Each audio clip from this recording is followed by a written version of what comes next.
Hello everyone, welcome to ज्ञान अभियान। आज की इस क्लास में, आज की इस वीडियो में मैं और आप मिलकर पढ़ने वाले हैं शब्द, शब्द विचार यानी शब्दों के बारे में। हर जानकारी के शब्द क्या है, कैसे बनते हैं, उसके भेद, उसके सभी प्रकारों के बारे में आज हम पढ़ने वाले हैं। तो आइए शुरू करते हैं शब्द विचार पढ़ना। तो सबसे पहले हमें शब्द विचार के बारे में जानना है कि भाई ये है क्या।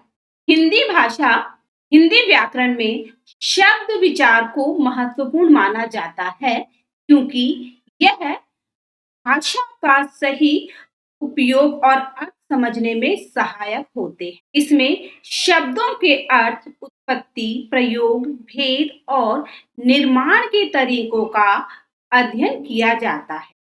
शब्द विचार संपूर्ण वाक्य और उसके हाव भाव को सही रूप में व्यक्त करने के लिए आवश्यक है। जो शब्द है ना, वो क्या सिखाता है हमें, किसी भी भाषा के शब्द, उस भाषा को बोलने का तरीका, उसके अर्थ और उसका जो सही उपयोग, सही यूज करने का तरीका हमें वो सिखाता है। इसमें क्या है, उस भाषा के शब्द के अर्थ, वो अर्थ कैसे पैदा हुए, उसके जो शब्द है वो कैसे पैदा हुआ, उसका अर्थ, उसका प्रयोग, हम सब कुछ यही सीखते हैं। तो जो शब्द है, शब्दों से मिलकर वाक्य बनते हैं और वाक्यों से हम उसके अर्थ को सही तरीके से, सही रूप में समझ सकते हैं, जान सकते हैं। अब सबसे पहले जानना जरूरी कि शब्द है क्या। शब्द जो वर्ण होते हैं, जब हम वर्णों को सही रूप में, व्यवस्थित रूप में, लेकिन अर्थ के साथ जोड़ देते हैं तो उसे हम शब्द कहते हैं। एक या एक से ज्यादा वर्णों के मेल से बनी हुई स्वतंत्र सार्थक इकाई को शब्द कहते हैं। शब्द किसी भी भाषा का आधार होते हैं। एक या एक से ज्यादा, जब हम वर्णों को मेल देते हैं, है ना, वर्णों को जो मेल देते हैं ना, उनको मिला देते हैं और उन इस प्रकार मिलाया जाता है कि उसका कोई अर्थ निकलता है। अर्थ वाले वर्णों को जब हम एक साथ जोड़ देते हैं तो वो शब्द कहलाता है। और जो शब्द किसी भी भाषा के लिए जरूरी है, अगर शब्द ही नहीं होंगे तो हम किसी भी भाषा को ना लिख सकते हैं ना बोल सकते हैं। यहाँ लिखा है कि भी शब्द के कुछ उदाहरण। एक वर्ण से बने शब्द, जैसे ना, ना का मतलब होता है ना, मतलब नहीं, नेवर, और वाह मतलब और, तथा। इसी प्रकार कई वर्णों से बने शब्द, यहाँ पे अलग अलग वर्ण में से, यहाँ लिखा है कुत्ता, शेर, कमल, नयन, प्रसाद, सर्वव्यापी और परमात्मा। अब जानते हैं शब्दों का वर्गीकरण।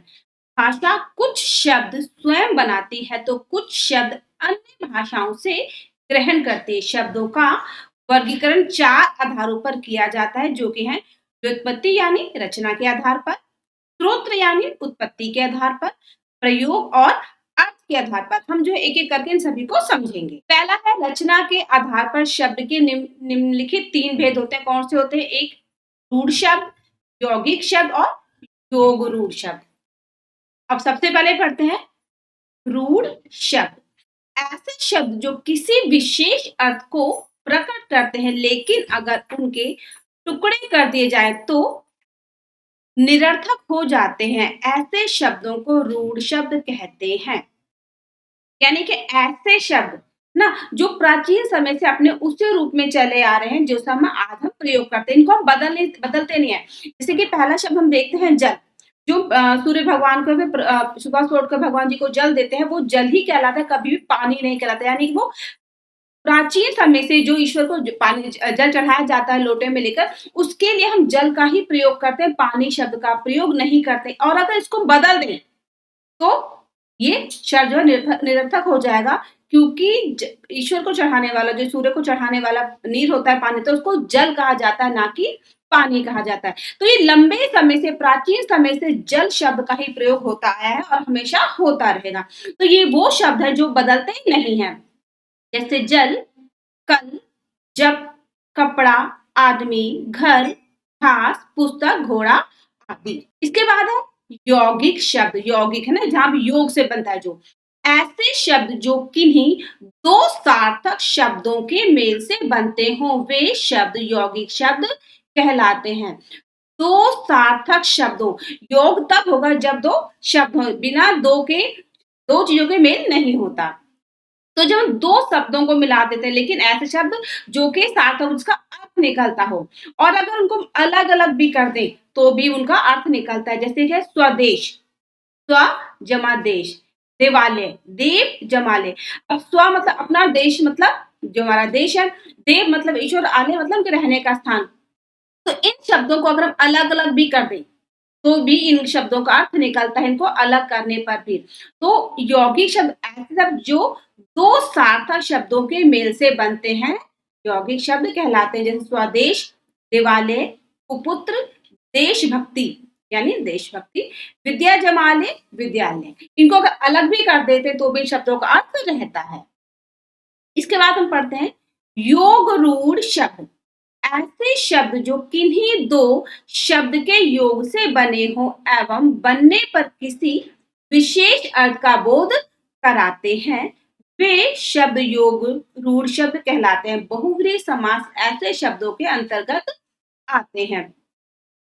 वे शब्द कौन से, जो यौगिक हैं किंतु सामान्य अर्थ ना प्रकट कर किसी विशेष अर्थ को प्रकट करते हैं, योग रूढ़ कहलाते हैं। योग रूढ़ ऐसे शब्द होते हैं जो कि 2 शब्दों का मेल तो है, लेकिन उन शब्दों को मिलाने के बाद उसका अर्थ निकलता है, वो एक खास अर्थ, एक विशेष अर्थ निकलता है, बिल्कुल साधारण अर्थ नहीं निकलता। जैसे यहाँ पर है दशानन यानी 10 मुख वाला, और 10 मुख वाला यानी रावण। ये दशानन का 10 मुख वाला एक विशेष अर्थ निकल रहा है। पंकज कीचड़ में उत्पन्न होने वाला कौन होता है, कमल। एक खास अर्थ निकल, जहाँ पे 2 शब्द हैं, दशानन, हिमालय, पीताम्बर, नीलकंठ, जल चतुर्भुज। इनमें क्या 2 शब्दों को मिलाया गया है, 2 शब्दों के योग से बने हुए शब्द है, लेकिन सभी का एक खास अर्थ निकलता है जो कि रूढ़, योग रूढ़ शब्द कहलाते हैं। इसके बाद हम इसका दूसरा आधार देखते हैं, उत्पत्ति के आधार पर शब्द के भेद क्या हैं। उत्पत्ति के आधार पर शब्द के 5 भेद होते हैं, जिसमें कि पहला है तत्सम शब्द, तद्भव शब्द, देशज शब्द, विदेशी शब्द और संकर शब्द। अब हम एक एक करके सारे शब्दों को समझते हैं। इसमें कि पहला है तत्सम। तत् का मतलब होता है उसके, उसके जैसा, और सम मतलब बराबर, यानी ऐसे शब्द जिनकी उत्पत्ति संस्कृत भाषा में हुई है, लेकिन वो संस्कृत भाषा में पैदा होने पर भी हिंदी भाषा में बिल्कुल अपने उसी रूप में प्रयोग किए जाते हैं जैसे वे संस्कृत में प्रयोग किए जाते हैं। यानी ऐसे शब्द जिनकी उत्पत्ति संस्कृत भाषा में हुई और वे हिंदी भाषा में बिना किसी परिवर्तन के प्रयोग में आने लगे, ऐसे शब्द तत्सम शब्द कहलाते। जो शब्द संस्कृत भाषा के हैं, संस्कृत भाषा में जिस रूप में प्रयोग होते हैं, बिल्कुल सेम वैसे ही हिंदी भाषा में भी प्रयोग होने वाले शब्द तत्सम शब्द कहलाते हैं। जैसे पुष्प, पुस्तक, पृथ्वी, क्षेत्र, कार्य, मृत्यु, कवि, माता, विद्या, नदी, फल, अग्नि और पुस्तक। ऐसे बहुत सारे शब्द जो संस्कृत में भी प्रयोग होते हैं, हिंदी में, और में बिल्कुल भी बदलाव या परिवर्तन नहीं है। इसके बाद है तद्भव शब्द, यानी वे शब्द जो हैं तो संस्कृत के ही, लेकिन हिंदी में आने पर उनका रूप थोड़ा सा बदल गया है। ऐसे शब्द जो संस्कृत भाषा से उत्पन्न होते हैं, लेकिन वो रूप बदलकर हिंदी में आ गए हों, ऐसे शब्द तद्भव शब्द कहलाते हैं। जो हिंदी से संस्कृत से हिंदी में तो है, लेकिन जिनका रूप थोड़ा सा बदल गया है। जैसे दुग्ध, दुग्ध को हम दूध कहते हैं हिंदी में, संस्कृत में दुग्ध ही है, लेकिन हिंदी में आने पर वो दूध कहलाता है। अग्नि को आग कहते हैं।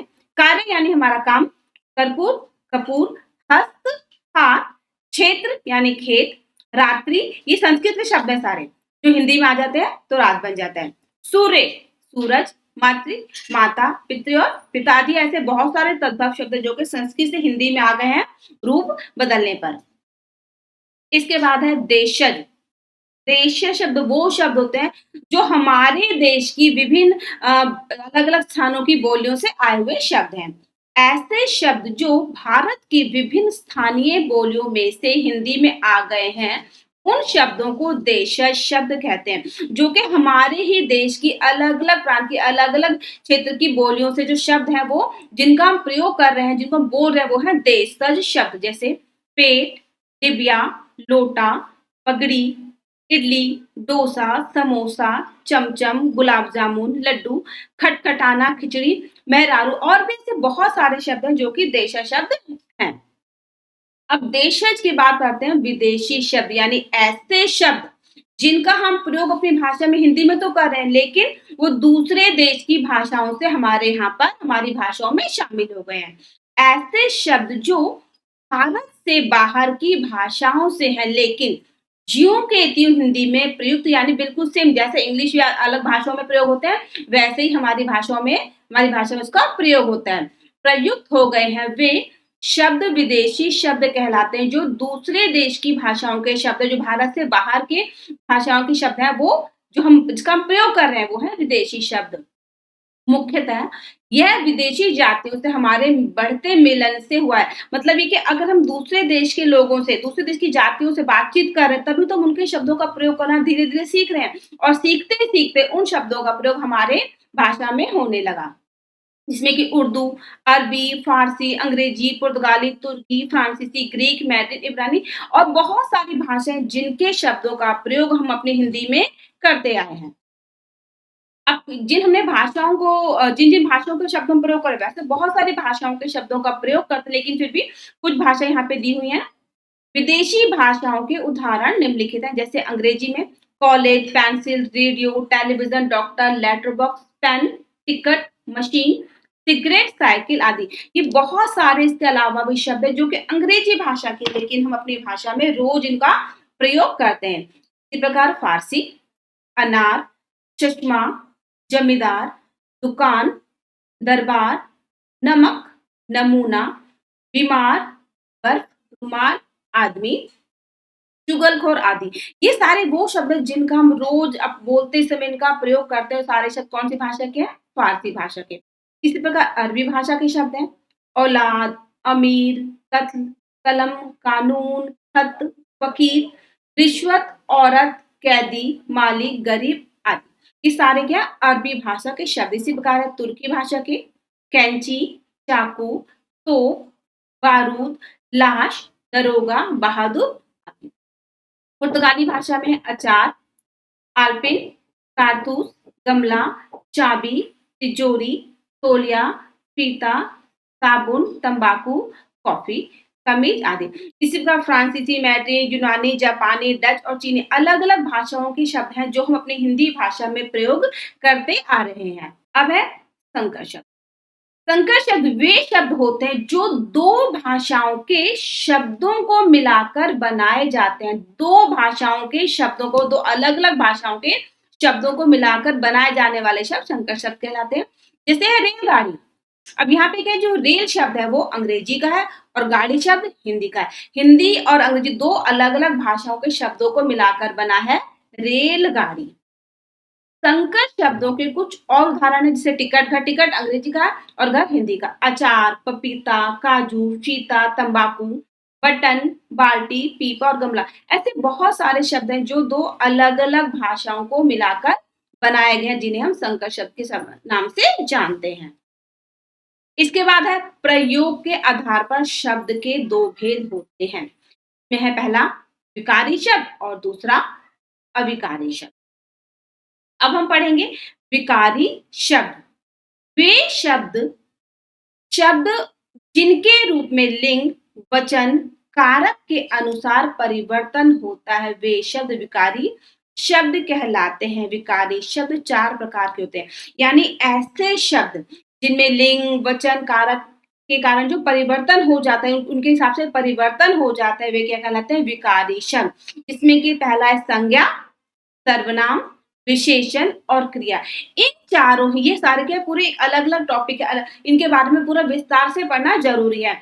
विस्तार से पढ़ने के लिए हम अपने दूसरे वीडियो में सभी टॉपिक को संज्ञा, सर्वनाम, विशेषण और क्रिया को अलग-अलग वीडियो बनाकर आपके सामने लेकर आएँगे अपने ज्ञान अभियान चैनल में। तो आप ज्ञान अभियान चैनल को सब्सक्राइब करें ताकि इनके बारे में आप आराम से आसानी से जान सकें। इसके बाद है अविकारी शब्द। ऐसे शब्द जिन पर लिंग, वचन एवं कारक आदि से कोई फर्क नहीं पड़ता, जिस पर कोई भी बदलाव नहीं आता, ऐसे शब्द अविकारी शब्द कहलाते हैं। और अविकारी शब्द को भी 4 भागों में बांटा गया है। क्रिया विशेषण, संबंध बोधक, समुच्चय बोधक और विस्मयादि बोधक। ये क्रिया विशेषण, संबंध बोधक, समुच्चय बोधक, विस्मयादि बोधक, इनके बारे में भी जानने के लिए हम अपने दूसरे वीडियो में इसके बारे में पढ़ेंगे। अब है अर्थ के आधार पर शब्द भेद, जिसमें कि पहला आता है पर्यायवाची शब्द, समान अर्थ देने बताने वाले शब्द। समान अर्थ बताने वाले शब्द पर्यायवाची शब्द कहलाते हैं, यानी ऐसे शब्द जो कि अलग अलग शब्द है लेकिन उनका अर्थ जो है एक ही होता है। विलोम शब्द यानी अपोजिट वर्ड, विपरीतार्थक शब्द, जो शब्द एक दूसरे का विपरीत अर्थ प्रकट करते हैं विलोम शब्द कहलाते हैं। समरूप भिन्नार्थक शब्द, ऐसे शब्द जो हमें सुनने में तो एक जैसा लगता है लेकिन उनका जो अर्थ है, जो मतलब है वो अलग अलग होता है। वाक्यांशों के लिए एक शब्द, जो जिन शब्दों का प्रयोग वाक्यांश या फिर अनेक शब्दों के स्थान पर सिर्फ एक शब्द का प्रयोग किया जाता है वो कहलाता है वाक्यांश के लिए एक शब्द। अनेकार्थी शब्द, जो शब्द एक से अधिक अर्थ देते हैं, एक शब्द है लेकिन उसका अर्थ क्या एक से ज्यादा है, ऐसे शब्द अनेकार्थी शब्द कहलाते हैं। और एकार्थक शब्द, जिन शब्दों का केवल एक ही अर्थ होता है, इसका सिर्फ एक ही मीनिंग होता है, वो होता है एकार्थक शब्द। इन सभी के बारे में पर्यायवाची, विलोम, समरूप, वाक्यांश के लिए एक शब्द, अनेकार्थी शब्द, एकार्थक शब्द, इन सबको भी हम विस्तार से अपने दूसरे वीडियोस में पढ़ेंगे। और पढ़ने के लिए आप अपने ज्ञान अभियान चैनल को सब्सक्राइब करें। ये आपका क्यूआर कोड है जिसको स्कैन करके आप अपने ज्ञान अभियान चैनल को सपोर्ट कर सकते हैं। तो इस चैनल पर अगर आप नए हैं तो इसे सब्सक्राइब कीजिए, लाइक कीजिए। मिलते हैं नई क्लास में नए वीडियो के साथ, तब तक के लिए